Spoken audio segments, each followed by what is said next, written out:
acuerdo a lo que venimos diciendo, entonces, son los sujetos y el medio ambiente quienes pagan el precio de la complejidad estructural, cada vez mayor, inevitablemente. Lo que percibimos como evolución histórica o cambio social ha sido hasta el momento el permanente escape hacia adelante o hacia atrás, desintegrando relaciones sociales, de la regulación de la entropía. El medio ambiente paga en términos muy sencillos.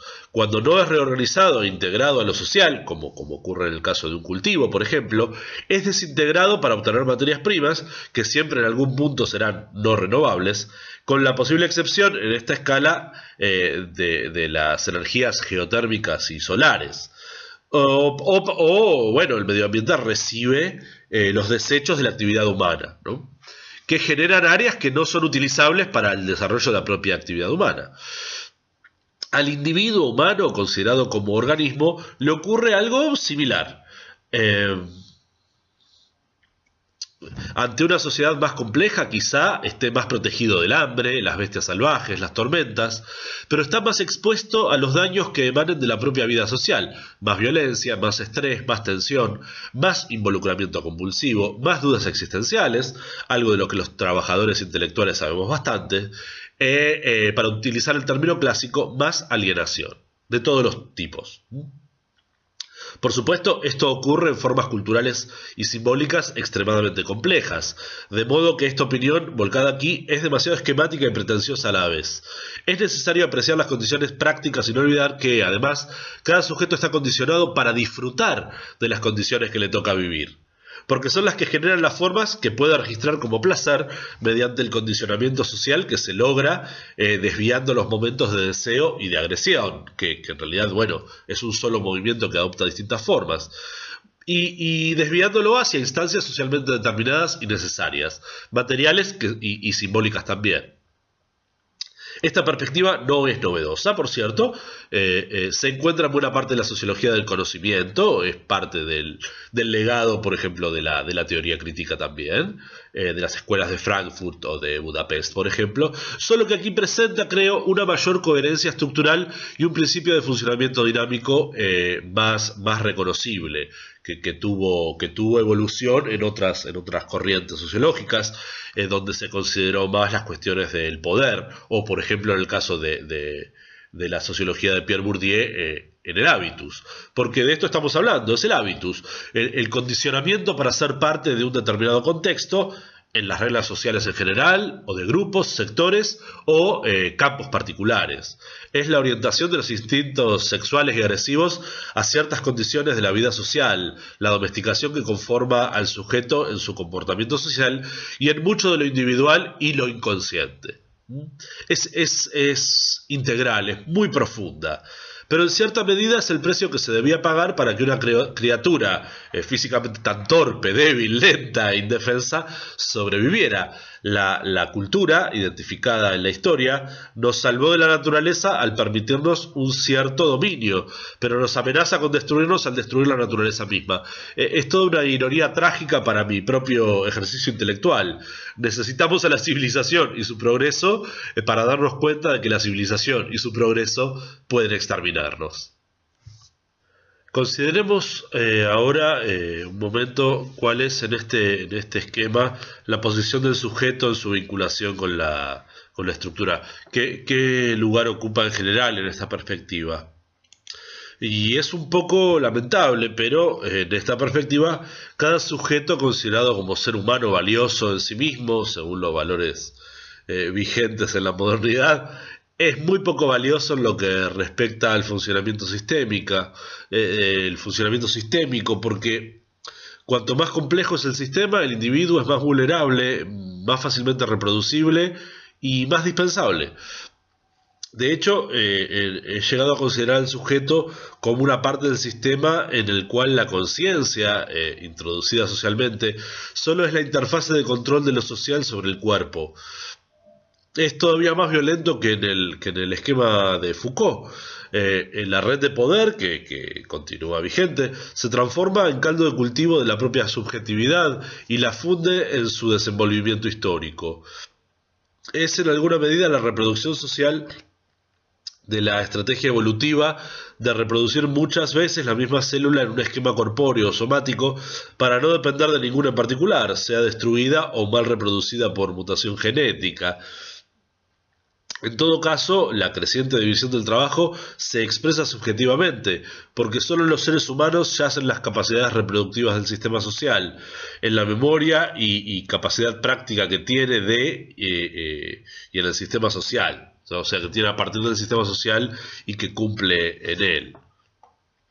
Cada sujeto, como resultado del proceso histórico, que es siempre material y simbólico a la vez, pues está compuesto de trabajo humano y energía ligada al conocimiento. Cada sujeto porta una fracción de la memoria sistémica general. Para casi cualquier proceso social complejo, el saber acumulado en un sujeto particular es insuficiente para reproducir el propio proceso. Incluso depende de la interacción de series de relaciones sociales independientes entre sí en su funcionamiento, pero interdependientes para habilitar la continuidad del sistema en su conjunto, que incluso interactúan sin intercambio energético o simbólico, lo cual es denominado con mucha fealdad sistema-actividad, actividad propia de lo sistémico. La mente humana, ese complejo bioquímico y somático que termina expresando capacidades simbólicas y comunicativas de origen y función netamente sociales, verifica que, ya que no existe una conciencia colectiva, la memoria general del sistema está subjetivada, pero también fragmentada. No está toda junta en ningún lugar. El sujeto se transforma, ante la creciente complejidad, en una parte más maleable y más descartable. En esta perspectiva, se dificulta comprender al sujeto y a la estructura como conceptos separados. No es algo con lo que yo esté de acuerdo. El sujeto es la estructura y la estructura es el sujeto.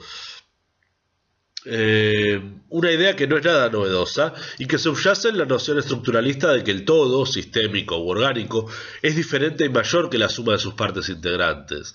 Pero si lo es, todavía debe respetar las reglas de la circulación de la energía. Recordemos el principio de rigor sistemático que tenía la teoría en este sentido. Si hay mayor productividad media, pues puede no haber más seres humanos involucrados, pero sí una mayor cantidad de trabajo circulante y con él una mayor carga de entropía social. En ese sentido, las energías suplementarias aumentan la carga total de energía del sistema, pero igualmente aumentan la carga total de entropía del sistema. No se puede permitir al sistema hacer circular una cantidad menor de energía sin tener que destruir relaciones sociales preexistentes.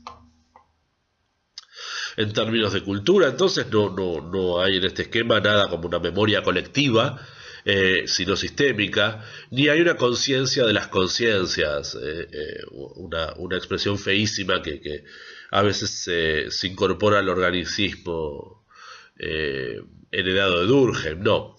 Hay un sistema de regulación fragmentado y coherente, cuya coherencia no responde a una ausencia de fallos, a una integridad general y programada, ni mucho menos naturalmente incremental, sino la experiencia histórica y el aprendizaje cultural. De hecho, un cierto número de fallos es aceptable y perfectamente tolerable. La memoria sistémica es cultural y comunicativa, no es genética e informacional. Por eso es más dúctil y variable, pero al mismo tiempo con mayor cantidad de colisiones internas. La sociedad paga el precio de esta adaptabilidad con la volatilidad de las relaciones sociales que la componen, su licuación, su gasificación, como ocurre en la transición hacia la prevalencia de la solidaridad orgánica en Durkheim y su creciente temor a la anomia, su perspicaz intuición sobre la entropía social. La comunicación es lo que hace del sistema histórico un sistema único. Es material, disipativo, porque disipa su entropía, es adaptativo, pero es también comunicativo. Un organismo que aprende de su propia experiencia y tiene cierta capacidad de reorganización adaptativa, pero no como una decisión racional general, sino en función de la adaptación particular a eventos particulares en el fallo de su regulación.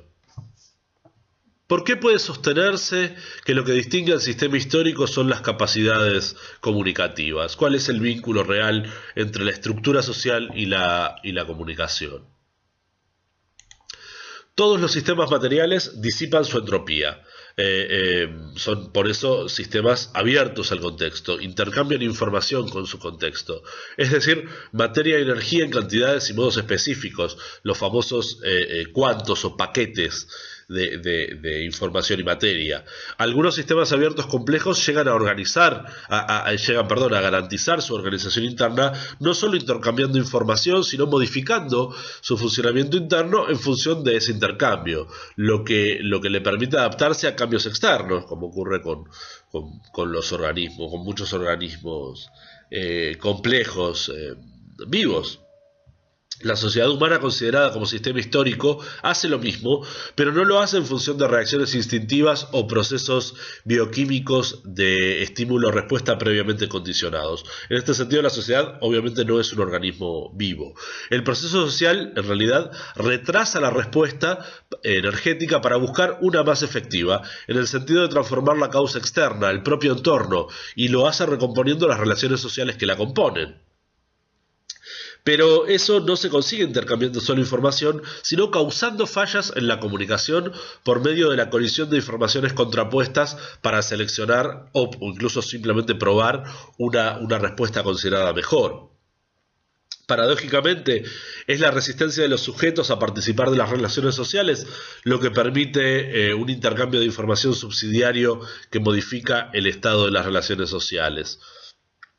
A veces el cambio pasa a ser parte de la vida social y la mutación misma pasa a ser parte de la misma, cambiando incluso la estructuración de la socialización de los sujetos, por ejemplo. En otras ocasiones depende de una serie de variables mucho más complejas. Pero la característica central se mantiene.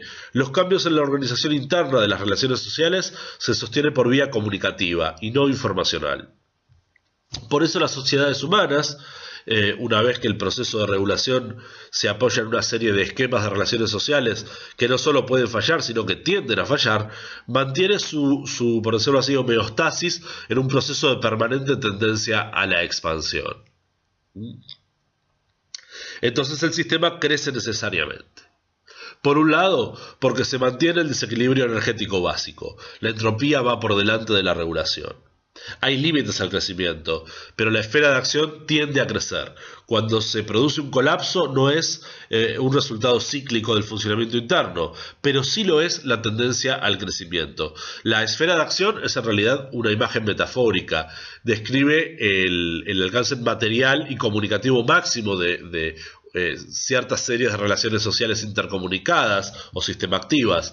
Sin embargo, la imagen engaña. El sistema no es homogéneo en sus límites externos ni en sus alcances internos subjetivados. Parece preferible entender estos límites como intermitencias. Como son intermitentes y no son continuas en el espacio-tiempo, las propias relaciones sociales.